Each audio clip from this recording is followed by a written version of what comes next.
It's 2:14 a.m. The hum of your refrigerator stops. The glowing digits on your microwave vanish. You roll over, annoyed, and grab your phone to check the time. The screen is black. You hold the power button. Nothing. It's not at 0%, it's a brick. You walk to the window. You expect to see your block in the dark. Instead, you see a void. The street lights, the distant skyscrapers, the blinking red lights on the cell towers, gone. A blanket of absolute suffocating darkness stretches to the horizon. You think it's just a blackout. You think the power company is already fixing it. You think you'll wake up tomorrow and make coffee? You are wrong.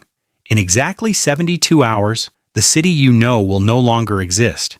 And the very first mistake you make, the one you are making right now by simply standing by that window, is already ticking down the clock on your survival.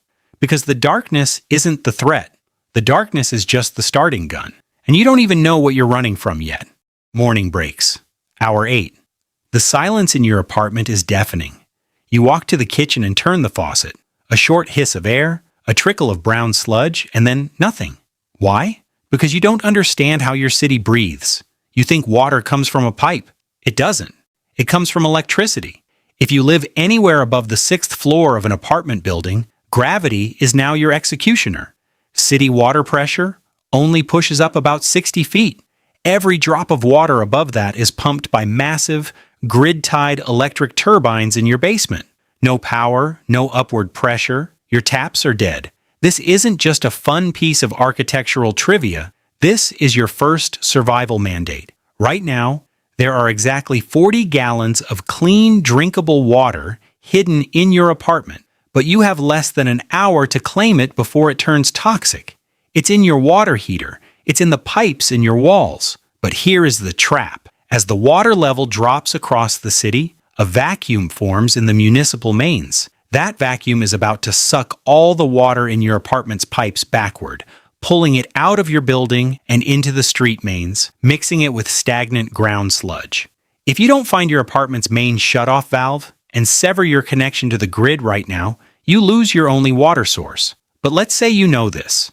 Let's say you isolate your water. You think you're safe?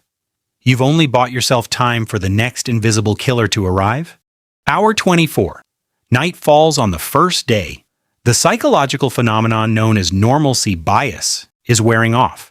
Your brain is desperately trying to convince you that this is a temporary glitch, that the government is coming, that help is on the way.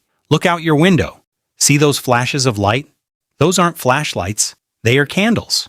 And they are the reason why tomorrow your city becomes a death trap. We forget that modern cities are designed entirely around active fire suppression. Sprinkler systems, fire alarms, massive electric water pumps, all dead. Without them, a single candle knocked over by a panicked neighbor turns a high-rise into a vertical chimney, and there are no fire trucks coming. The grid didn't just kill the power, it killed the traffic lights.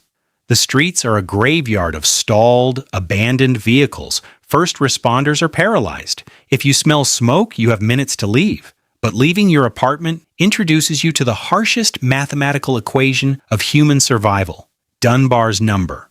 Anthropologists know that the human brain can only maintain genuine empathy for about 150 people. Beyond that, other humans are just abstracts. In a city of millions stripped of laws, cameras, and consequences, 99.9% of the population are now statistical strangers competing for a rapidly shrinking pool of resources. Hour 36, Day 2. Hunger sets in.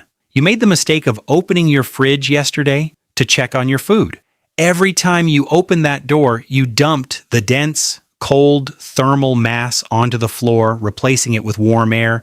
Your meat is already turning, you need to go out, you need supplies, you step into the hallway, you hear a sound, it's not a voice, it's the sound of splintering wood. Someone on the floor below you isn't asking for food, they are taking it. You need to arm yourself, you need to hide. But staying in the building is a gamble with the fires, and leaving means facing the streets.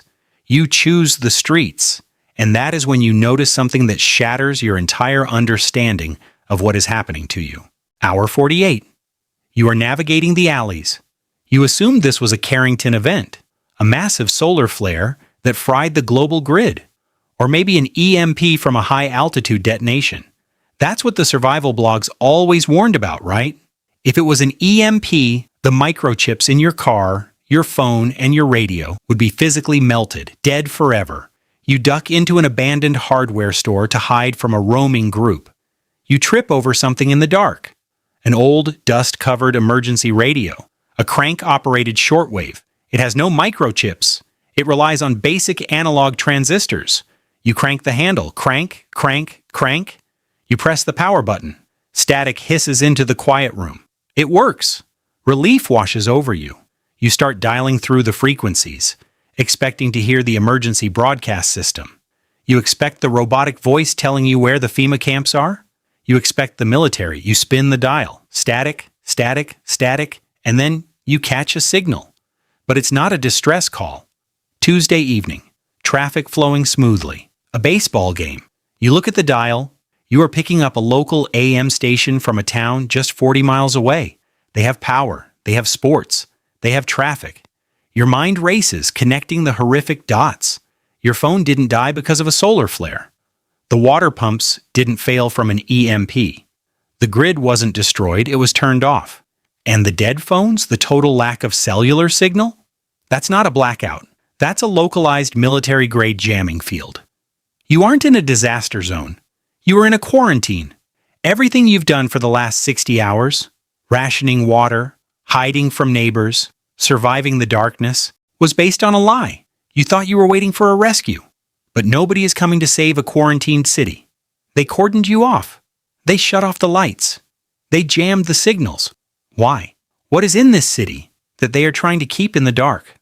What is spreading through the streets that is so dangerous they decided to let 2 million people tear each other apart just to contain it?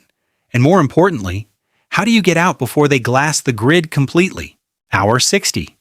The rules of survival just inverted. Food doesn't matter anymore. Water doesn't matter. Your only objective is the perimeter. If this is a hard quarantine, the highways are blocked. The bridges are mined or barricaded.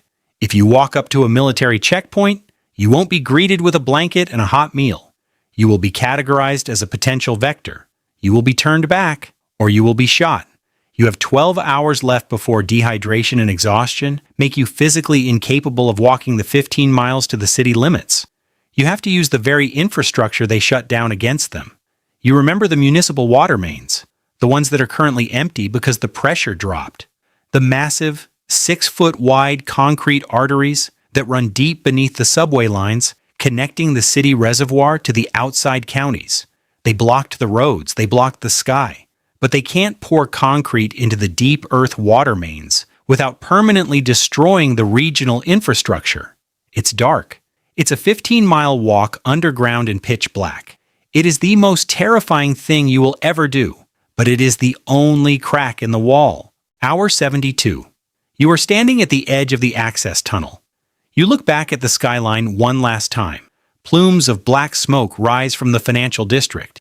The city is consuming itself, exactly as the architects of this quarantine predicted it would. You hear the rhythmic thud of heavy rotor blades in the sky above.